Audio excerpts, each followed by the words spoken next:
कल बंगाल में फेज 1 में 152 सीटों पर चुनाव संपन्न हुए और पिछली बार इन्हीं 152 सीटों पर बीजेपी 59 सीटें जीत ली थी। और इस बार बीजेपी का मकसद साफ है कि ऐसा खेला खेलो इस चुनाव में कि ममता दीदी का सुपड़ा ही साफ हो जाए बंगाल से। बीजेपी इस मौके का इंतजार पिछले 4 दशकों से कर रही है कि कब वो बंगाल में अपनी सरकार बनाए और अपना परचम लहराए, क्योंकि बीजेपी के लिए बंगाल जीतना सिर्फ एक चुनाव जीतना नहीं है, बल्कि ये एक लिटमस टेस्ट बताया जा रहा है, ताकि दुनिया को ये संदेश दिया जा सके कि बीजेपी सिर्फ हिंदू बेल्ट पर नहीं बल्कि एक ट्रूली नेशनल पार्टी बन चुकी है और उसके लिए बंगाल जीतना बहुत इंपॉर्टेंट है। और इस बार बीजेपी को लग रहा है कि उसका ये सपना पूरा हो जाएगा। वैसे ऐसा मैं नहीं कह रही हूँ, ये आंकड़े बताए जा रहे हैं, ये अनुमान लगाए जा रहे हैं। और ये अनुमान इसलिए नहीं लगाया जा रहा कि बीजेपी के पास कोई ऐसा लोहा है जो ममता दीदी को टक्कर दे सकता है, बल्कि इसलिए लगाया जा रहा है कि बीजेपी ने इस बार चुनाव को जीतने के लिए साम दाम दंड वेद सब कुछ लगा दिया है। चाहे वो चुनाव से ठीक पहले एसआईआर के दौरान 27 लाख वोटरों के नाम काटने हो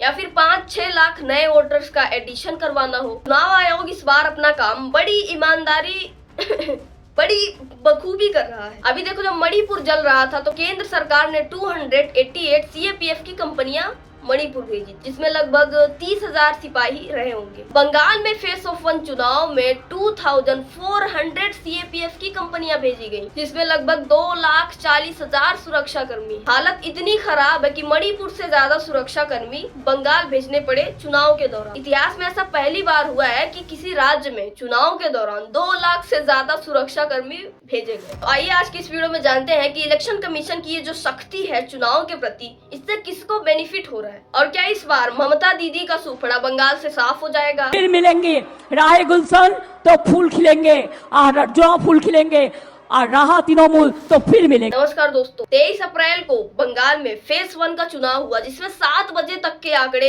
91% थे। इतनी धुआंधार वोटिंग, लोगों के लिए वोट डालना इतना मायने रखता है कि वो 7 बजे अंधेरे में भी लाइनों में लगे रहे और अपना अनमोल मतदान किया। ये किस चीज का इशारा देता है? क्या सच में इस बार बीजेपी आएगी या फिर उन्हीं 15 सालों की तरह इस बार भी ममता दीदी का ही परचम लहराएगा? देखो, जहां तक अनुमान लगाया जा रहा है तो यही लगाया जा रहा है कि इस बार बीजेपी आएगी। और ये अनुमान क्यों लगाया जा रहा है? क्योंकि बीजेपी ने इस बार साम दाम दंड वेद सब कुछ आजमा डाला है और स्पेशली इलेक्शन कमीशन, जिस पर वोट चोरी जैसे बड़े एलिगेशंस लग चुके हैं, इसीलिए वो इस बार अपना काम बड़ी शक्ति से कर रहा है। इलेक्शन कमीशन ने खुली चुनौती दे रखी है कि इस बार चुनाव फ्री एंड फेयर होगा, कोई उत्पात नहीं मचाया जाएगा। यहाँ तक कि रात के समय कोई मोटरसाइकिल भी नहीं चला सकता है और 500 टीएमसी वर्कर्स लीडर को भी अरेस्ट करने का फरमान जारी कर दिया था इलेक्शन कमीशन ने। साथ ही जो वहाँ पर टूरिज्म है, जो टूरिस्ट गए हुए हैं, उन्हें भी बाहर निकालने का फरमान जारी किया है इलेक्शन कमीशन ने। इस पर ममता दीदी का ये कहना है, फिर मिलेंगे राहे गुलशन तो फूल खिलेंगे और जो फूल खिलेंगे और रहा तृणमूल तो फिर मिलेंगे। कुछ लोग इसे ममता दीदी का सरेंडर बता रहे हैं तो कुछ लोग इसे ममता दीदी का चेतावनी बता रहे हैं। डिपेंड आप पे करता है कि आप क्या सोचते हो। लेकिन कुछ भी हो, सवाल ये उठता है कि क्या इस बार बंगाल में चुनाव मुद्दे पर हो रहे हैं, जुमलेबाजी पर हो रहे हैं या फिर एक बड़ी झूठ पर हो रहे हैं? एक तरफ बीजेपी कह रही है कि वो घुसपैठियों को बाहर निकालेगी, घुसपैठियों को बाहर निकालने की बात बीजेपी कह रही है बंगाल से, लेकिन डेटा तो कुछ और ही कह रहा है। अब बीजेपी से कोई पूछे कि पिछले 12 सालों में उन्होंने कितने घुसपैठियों को बाहर भेजा है, इसका कोई आंकड़ा तो जनता के सामने रखा ही नहीं गया। मैंने खुद रिसर्च करा तो मुझे मिला कि ऐसा कोई आधिकारिक रूप से डेटा नहीं दिया गया है कि कितने घुसपैठियों को बाहर किया गया है। तो फिर ये किस बेस पे कह रहे हैं कि अगर इनकी सरकार बंगाल में आ गई तो ये घुसपैठियों को बाहर निकालेंगे? क्या 21 राज्य कम है घुसपैठियों को बाहर निकालने के लिए? आप एक राज्य और लोगे तब आप घुसपैठियों को बाहर करोगे। हद होती है जुमलेबाजी की। और इससे बड़ा इशू अब ये है फ्रीबीज का। अमित शाह जी ने खुद कहा है कि वो बेरोजगारों और महिलाओं को हर महीने 3-3 हजार रुपए देंगे अगर उनकी सरकार आ गई बंगाल में। तो भारतीय जनता पार्टी हर बेरोजगार युवा को हर महीने 3,000 रुपया देने वाली है। 3,000। हर दीदी लोग को भी उनके बैंक अकाउंट में 3,000 रुपया मिल जाएगा। 3,000।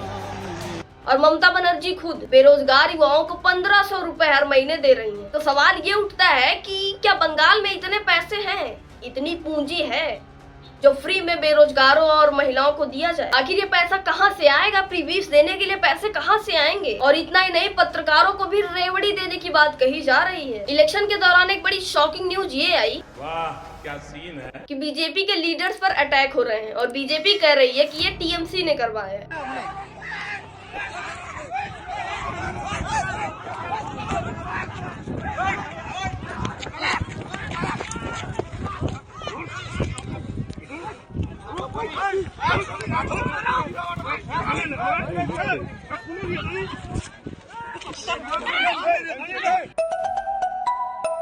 और दूसरी तरफ टीएमसी के एजेंट्स ये कह रहे हैं कि उन्हें पोलिंग बूथ तक पहुंचने नहीं दिया जा रहा है और ये बीजेपी की कोई चाल है, साजिश है। जो धुआंधार वोटिंग हुई, इस पर बीजेपी का कहना है कि देखो कहीं ना कहीं बदलाव होने वाला है, इसीलिए इतनी धुआंधार वोटिंग हो रही है। और कुछ लोग कह रहे हैं कि ये एसआईआर के डर की वजह से लोग भाग भाग कर वोट डालने जा रहे हैं। उन्हें ये डर है अगर वो वोट नहीं डालेंगे तो हो सकता है कल उनका नाम एसआईआर के दौरान काट दिया जाए, उन्हें सिटीजन्स ना बुलाया जाए और घुसपैठिया बताकर उन्हें देश से ही निकाल दिया जाए। खैर, इसकी सच्चाई जो भी हो, चाहे जिस भी वजह से इतनी धुआंधार वोटिंग हो रही है, इस बात पर कोई डिबेट नहीं है। डिबेट इस बात पर है कि इतिहास में कभी ऐसी वोटिंग नहीं हुई जहां पर असल मुद्दों पर तो बात हो ही नहीं रही। सब पार्टियां बस एक दूसरे की बुराई कर रहे हैं, कोई जुमलेबाजी कर रहा है और दूसरी तरफ इलेक्शन कमीशन जो नए नए फरमान जारी कर रहा है, फ्री एंड फेयर इलेक्शन करवाने के लिए कैसे कैसे तरीके अपना रहा है, वार्न कर रहा है, इतने सारे सिपाही भेजे जा रहे हैं। ऐसा कभी नहीं हुआ था किसी भी राज्य में इलेक्शन के दौरान। फिलहाल अभी 2,40,000 सीएपीएफ बंगाल में तैनात है, हर 100 वोटर पर एक सीएपीएफ, साथ ही साथ स्टेट पुलिस अलग से। फेज 1 के चुनाव से पहले 27 लाख वोटरों के नाम काट दिए गए थे। एक और कड़वा सच ये है कि जिन 27 लाख वोटरों के नाम काटे गए थे, जिस पर मैंने ऑलरेडी वीडियो बना रखा है, अगर आपको देखना है तो मैं लिंक डिस्क्रिप्शन में डाल दूंगी, आप देख सकते हो कि कैसे 27 लाख वोटरों के नाम काटे गए थे। उनमें से 136 लोगों को चुनाव आयोग ने अनुमति दे दी कि वो वोट डाल सकते हैं। अब अगर इसी को एवरेज मानकर चला जाए तो जो लोग भी सुनवाई में आए थे, अगर कॉन्स्टिट्यूशन और सुप्रीम कोर्ट ने उनके साथ छल नहीं किया होता तो 27 लाख नहीं तो कम से कम 25 लाख लोग तो इस इलेक्शन में अपना मतदान कर पाते। वैसे ये नंबर हमारे लिए तो खेल लग रहा होगा, लेकिन जरा सोचिए उन लोगों के बारे में जिनके पूर्वजों ने वोट दिया, जिनके पास सारे पेपर्स हैं, उसके बाद भी उनका नाम वोटर लिस्ट से काट दिया जाता है। जरा सोचिए उनके लिए कितनी दुख की बात होगी। ऐसा सिचुएशन में ना जब बोलते हैं कि ऐसा नाम कट गया तो कोई मजाक में कहता है अरे बांग्लादेशी हो गया, तो जो दुख महसूस होगा वो कोई फील। 27 लाख वोटरों के नाम काट दिए जाते हैं, जिनमें से 138 की सुनवाई भी होती है, उसके बाद 136 को वोटर लिस्ट में ऐड भी कर लिया जाता है।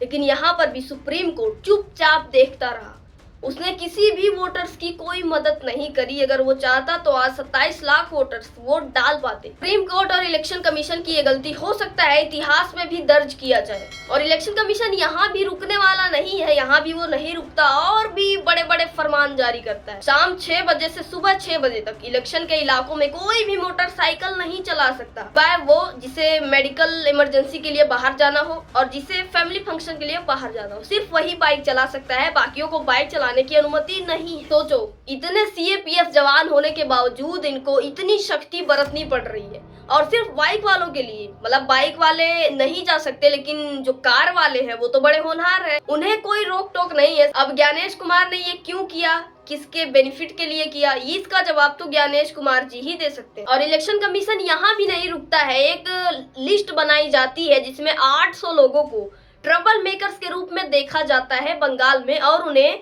अरेस्ट करने का भी फरमान जारी किया जाता है। और उसमें अधिकतर टीएमसी लीडर्स, टीएमसी वर्कर्स, यहाँ तक कि एक सिटिंग एमएलए भी शामिल थे। उसके बाद टीएमसी अपील करती है, टीएमसी के अपील के बाद कोलकाता हाई कोर्ट चुनौती देता है कि देखो वो लोग भी इंडियन सिटीजन्स हैं और आप ऐसे ही बिना किसी एलिगेशंस के किसी को अरेस्ट नहीं कर सकते। तो दोस्तों देखा ना आपने कि इलेक्शन कमीशन कितनी शक्ति के साथ इलेक्शन को करवा रहा है।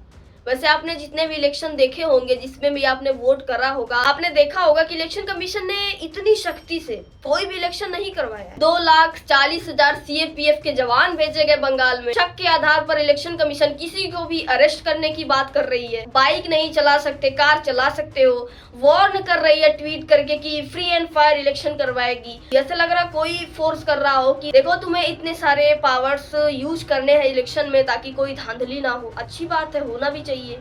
तो कहीं ना कहीं हम एक्सपेक्ट कर सकते हैं कि बदलाव होने वाला है। तो हो सकता है आपको जवाब मिल गया हो कि बंगाल कौन जीतेगा। इसके लिए कमेंट बॉक्स खुला है, आप अपना ओपिनियन दे सकते हो। अगर ये वीडियो इन्फॉर्मेटिव लगा हो तो इसको शेयर करो और ऐसी इन्फॉर्मेटिव वीडियो के लिए सब्सक्राइब करो। बाकी मिलते हैं नेक्स्ट वीडियो में। Thanks for watching. जय हिंद, वंदे मातरम।